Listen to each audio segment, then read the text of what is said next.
Good morning, Mustangs. This is Mrs. Kozel with your morning announcements. This week has been a challenging one for many of us. We were put in a situation that was scary for many, was confusing, and it really changed the way we think about our day-to-day and coming to school. On Monday, December 12th, a threat was made towards Del Campo High School, and when we saw that there was police activity in the area and students across the street were going into a lockdown, the choice was made to put our school into a shelter in place. This was to ensure your safety as we were just about to be excused for the end of day dismissal. And we didn't want to put any staff or students or community members at risk by being out at dismissal when something was happening in the area. It's important that you know the difference between a lockdown and a shelter in place. In a lockdown, the expectation is to get to the safest place possible, to lock all doors, close curtains, get close to the ground, be as silent as possible, try to remain calm, and listen to the instructions of the trusted adult in the room, the staff member in the room. In a shelter in place, the doors are locked, you remain in the safest place possible, and you can resume activities inside the room where you are secured.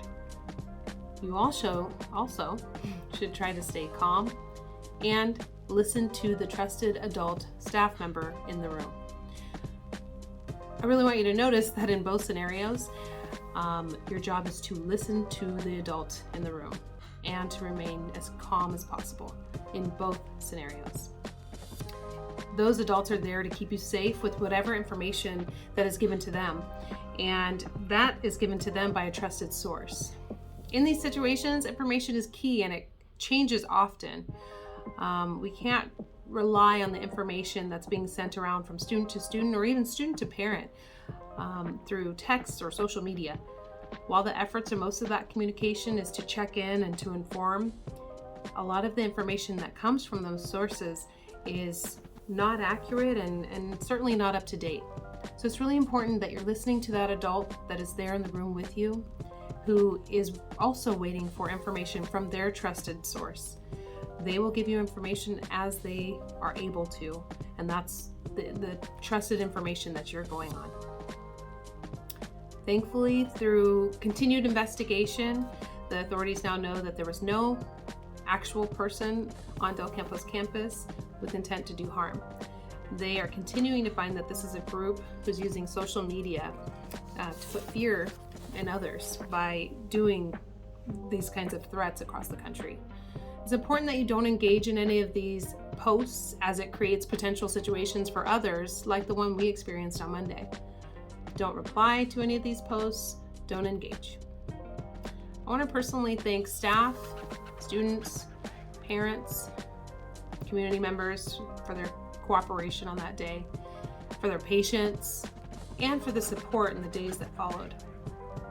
Lastly, I say this to my staff and students. No one knows how they'll react when a situation like this comes up, and the same can happen for the days and weeks that follow. So you may find that you're feeling fine and then something will make you remember the fear or the anxiety that you felt on that day. And it's really important that you're monitoring these feelings and making sure that you're talking to someone about them. Let a trusted staff member know if you might need some help processing some of these feelings, and we'll get you connected with someone who can help. All right, Mustangs. I'm proud of you. I want you to take care of yourself and take care of each other. Have a good day.